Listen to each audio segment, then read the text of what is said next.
Now, as to why I was the first one to sign, alangan naman kung sasabihin ng tao na gusto nilang huhukayin yung lolo mo at itapon yung katawan sa West Philippine Sea, sasabihin niya gusto niyang patayin ang Pangulo at ang First Lady na ang aking magulang at gusto niyang patayin ang Speaker.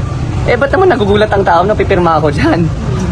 You know, these are statements that can't be taken lightly, especially from someone with such a high position. So, nagtataka na nga ako kung bakit nagulat yung tao. Alangan naman kung sasabihin mo kukukain mo lolo ko. Of course, I'll be the first one to sign. That should come as no surprise. So that's why I was the one who spearheaded the movement for the fourth complaint. Katulad po sa sinabi ng ating Pangulo ay nung nagtimahan na sa impeachment complaint ay tinanong ko siya kung ano bang advice niya. And tama naman yung sinabi niya. He said, do your duty as a congressman and uphold your oath to the Constitution that you swore to protect. And it's my constitutional duty to go through the impeachment process as an elected representative. Now, as to why I was the first one to sign, alangan naman kung sasabihin ng tao na gusto nilang huhukayin yung lolo mo at itapon yung katawan sa West Philippine Sea, sasabihin niya gusto niyang patayin ang Pangulo at ang First Lady na ang aking magulang at gusto niyang patayin ang Speaker. Eh, ba't naman nagugulat ang tao na pipirma ako dyan? You know, these are statements that can't be taken lightly, especially from someone with such a high position. So, nagtataka na nga ako kung bakit nagulat yung tao. Alangan naman kung sasabihin mo kukukain mo lolo ko. Of course, I'll be the first one to sign. That should come as no surprise. So that's why I was the one who spearheaded the movement for the fourth complaint. Katulad sa sinabi ng Pangulo, I think people give me too much credit. I was given the opportunity to sign, and I did sign, but I did not spearhead any try to convince anyone to sign. I think they did that on their own volition. I did ask what their opinions were and if they were going to sign or not, but that's about as far as that's about as far to the extent as to my involvement in collecting the signatures. Overwhelming yung numbers po, sir. More than the required numbers. Yes. Well, the required was 1/3. Umabot ng 215. As of today, I heard nasa 245 na tayo. May mga humabol. Well, they signified their intention, yung mga wala sa bansa, yung mga may sakit. So 215 was within the complaint, but in terms of, just to set the record straight, in terms of putting it on record, I believe there was an additional 30 that wanted to signify their intent. So nagpadala ng isik, but even if it won't be counted in the complaint, I believe for archiving purposes, nasa 2. So I believe 80% of the lower house. Sir, sa press conference ni Sara kanina, sabi niya wala daw siyang sinasabing assassination threat against your sa to. Ano masasabi mo? I think we know the truth to that, so let's just leave it at that. Is it true na may involved naman kaya marami pong pumirma? Ano po?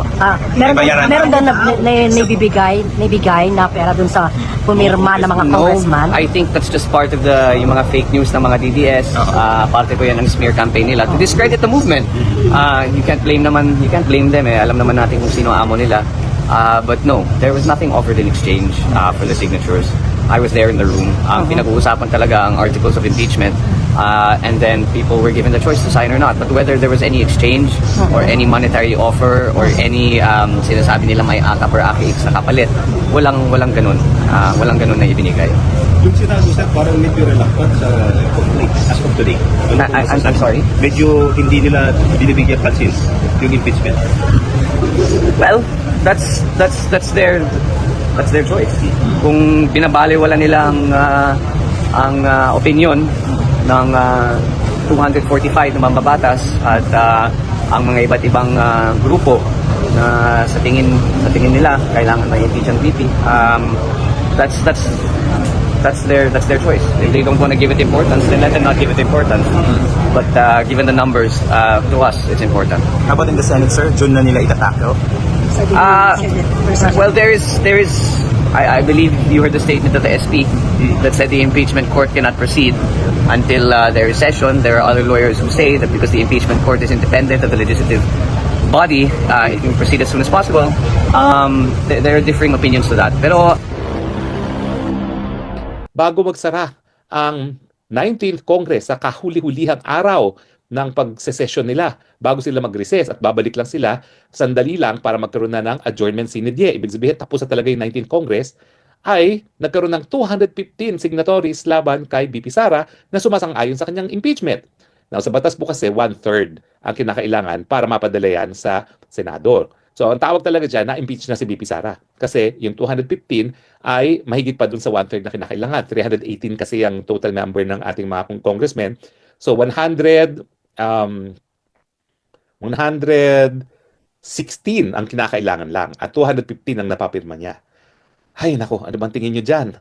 Matapos ang milyong-milyong mga Pilipino ang nagtipon-tipon laban dyan sa impeachment na yan, ang mensahe ay, ang nais namin ay kapayapaan, ayaw namin ng gulo, at yung impeachment na yan ng gulo, abay mga kongresista went ahead at bumoto para i-impeach si Inday Sara.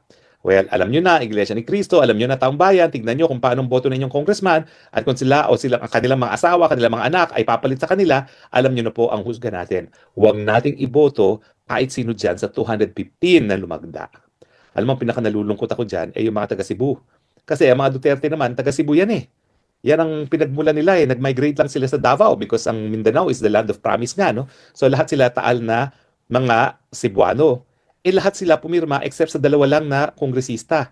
Yung isa doon, naalala ko si kapatid pa na Governor Gwen, si Paulo Jan, no? Garcia, hindi pumirma. May isa pa eh, pero hindi ko kakilala kung sino yung congressman na yan. Pero dalawa silang hindi pumirma. Pero yung mga dati talaga na super sip-sip kay BP Sara, isa-isahin ko yan. Si Daphne Lago, nako, super sip-sip yan. O tapos si Frasco, ng asawa, spokesperson. Si Cristina Frasco, na Secretary of Tourism, ang kauna-unahang spokesperson ni VP Sara. Matakin, no? Lumagda. Ang hindi ko maintindihan, alam ko may pera dyan. Pero ang punto naman, tapos na yung Kongreso eh. Last hearing sa ano nila yan eh, last session day na nila yan, tapos election na. So kumbaga, na-approve na yung budget na meron na silang kubra, so wala nang risk na hindi nila makukuha yung mga biyernes nila. Dahil tapos na ang budget eh. Napirmahan na nga, no? So parang walang dahilan dun sa mga loyalista ng mga Duterte na pumirma. Dahil ang sinasabi nila, kinakailangan nilang pumirma para sa distrito nila. Hindi po.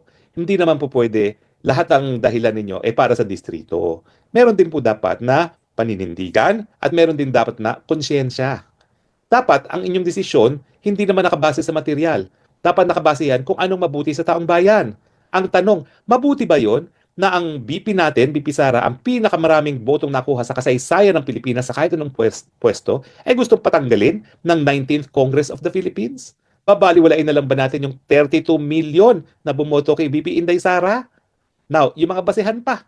Ano bang basehan? Ang pinakamalakas na basehan nila is yung intelligence, yung confidential fund daw, na napakaliit naman kung ikukumpira mo sa confidential fund ngayon ng presidente. O, ang COA, yung COA nga, yung constitutional body, na meron talagang katungkulan na tignan kung merong pagnanakaw sa kaban ng bayan. Nagbigay po ng unconditional approval ang COA. Ibig sabihin, everything above board doon sa 125 million na confidential fund na yan. So paano mo ngayon mapatanggal ang Vice President sa pamamagitan ng di umano hindi tamang paggasta ng confidential fund, nagkaroon na ng opinion ang COA mismo at siyang merong exclusive and primary jurisdiction pagdating dito sa issue kung tama ba ang paggastos ng pera ng taong bayan, nagsabi na everything is above board sa paggastos ng budget ng Vice President noong 2022 kung saan nagkaroon siya ng confidential fund. Nawala na kasi yan ng 2023 eh. So hindi na pinag-uusapan ng confidential fund, although yung nag-hearing nga ang House Committee on Good Government, abay nagtatanong pa sila about 2022, hindi na yun na pinag-uusapan sa committee, ang pinag-uusapan na yung para sa 2025, di ba? Kaya nga sabi ko buang talaga itong mga committee members na ito. Oo. Pero anyway, malungkot po itong araw na ito kasi nga nabaliwala yung mandato na binigay ng 32 million sa ating BP Sara. At bakit? Dahil alam naman natin na ito ay sang-ayon din sa plano ng administrasyon ng Marcos Forever na manatili sa kapangyarihan. O kung hindi magtatagal ang kung matatapos ni